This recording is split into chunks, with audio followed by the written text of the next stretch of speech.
बिहार के बाद अब अगला बड़ा चुनाव पश्चिम बंगाल का होना है। अपनी खास स्ट्रैटेजी के तहत बीजेपी वहां एसआईआर को एक बड़ा मुद्दा बना रही है। आज नीतीश कुमार के शपथ ग्रहण के दौरान गिरिराज सिंह ने बंगाल में एसआईआर का बिगुल फूंका। कहा कि उनकी पार्टी कभी भी बंगाल को बांग्लादेश नहीं बनने देगी। एसआईआर का विरोध कर रही ममता बनर्जी को गिरिराज सिंह ने एक बार फिर अवैध बांग्लादेशियों का हमदर्द बताया। दीदी जिस ढंग से एसआईआर में बांग्लादेशियों को बचाने का काम कर रही है, भारतीय जनता पार्टी बंगाल को बांग्लादेश नहीं बनने। उधर ममता बनर्जी एसआईआर को मेंटल टॉर्चर की संज्ञा देती दिखी। सोशल मीडिया पर उन्होंने लिखा, जब से बंगाल में एसआईआर शुरू हुआ तब से 28 लोगों की जान जा चुकी है।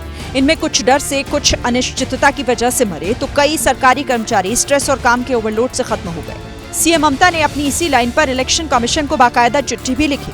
अब उनकी पार्टी बीजेपी को चिढ़ा रही है। बंगाल कभी बीजेपी का था ही नहीं और फ्यूचर में कभी भी बीजेपी का होगा भी नहीं। एसआईआर इकलौता ऐसा मुद्दा है जिस पर चुनाव से पहले दोनों पार्टियां आमने सामने हैं। राजनीति को अलग रख दें तो भी पश्चिम बंगाल में घुसपैठियों की समस्या को नकारा नहीं जा सकता। आज एसआईआर की वजह से हालात ये हैं कि हर दिन सैकड़ों अवैध बांग्लादेशी अपना बोरिया बिस्तर लेकर वापस लौट रहे हैं।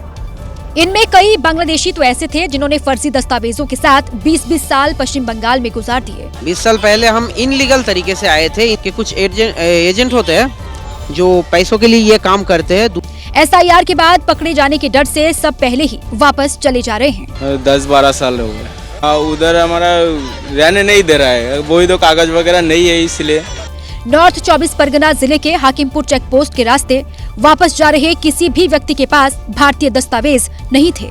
ये लोग का पास कोई इंडियन डॉक्यूमेंट्स नहीं है, इसीलिए वो लोग वेस्ट बंगाल, पश्चिम बंगाल और वो आसपास का जिला और कोलकाता से जो लोग रहते हैं वो लोग अभी बांग्लादेश लड़ रहे हैं। पश्चिम बंगाल से बांग्लादेशियों के लौटने की इकलौती वजह अभी एसआईआर है।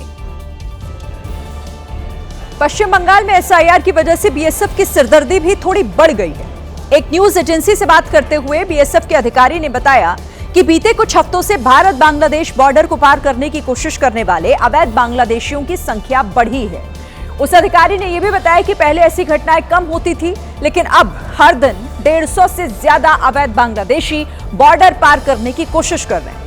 जब भी कोई व्यक्ति बॉर्डर पर पकड़ा जाता है तब बीएसएफ वाले उसे सिर्फ एक दिहाड़ी मजदूर मानकर नहीं छोड़ते, बल्कि ये भी जानने की कोशिश होती है कि कहीं वो अधिकारी वो कोई अपराधी तो नहीं है जो भाग रहा हो। बीएसएफ ने ये भी पता लगाने का काम किया है कि बॉर्डर पर आया व्यक्ति कहीं कोई कट्टरपंथी आतंकवादी तो नहीं है। बांग्लादेशियों को पकड़ने के बाद उनके देश के बॉर्डर गार्ड बांग्लादेश यानी बीजीबी के अधिकारियों से बात करके लोगों को वापस भेजा जा रहा है। देखिए, एसआईआर की प्रक्रिया करने के लिए प्रशासन की ओर से बूथ लेवल अधिकारी यानी बीएलओ लगाए गए हैं। अब राजस्थान से खबर आई है कि वहां के बीएलओ की हार्ट अटैक से मौत हो गई। मेडिकल साइंस तो इसे सामान्य मौत मान रहा है, लेकिन परिवार का आरोप है कि काम के प्रेशर में उसकी जान गई। परिवार वालों का कहना है कि एसआईआर की प्रक्रिया समय सीमा पर हो जाए, इसके लिए उस बीएलओ पर अधिकारियों ने बहुत प्रेशर बनाया। तनाव में, डिप्रेशन में था, बिल्कुल सेल्सिटार का दबाव था। आशीष ने अपने भाई की जो दिनचर्या बताई वो वाकई हैरान करने वाली थी। सुबह 7 बजे निकलते हैं, रात को 12-1 बजे तक आते हैं, 2 बजे काम करते हैं, फिर 3 बजे उठा देते हैं। सरकार ने दबाव बना रखा है। एक तरीके से मान लो कि टीचरों को बहुत दबाव हो रहा है। अधिकारियों ने प्रेशर देने के आरोपों को निराधार बताया, जबकि परिवार ने कॉल हिस्ट्री में दिखाया कि कैसे सुबह से रात तक उसे दफ्तर से फोन आते रहते थे।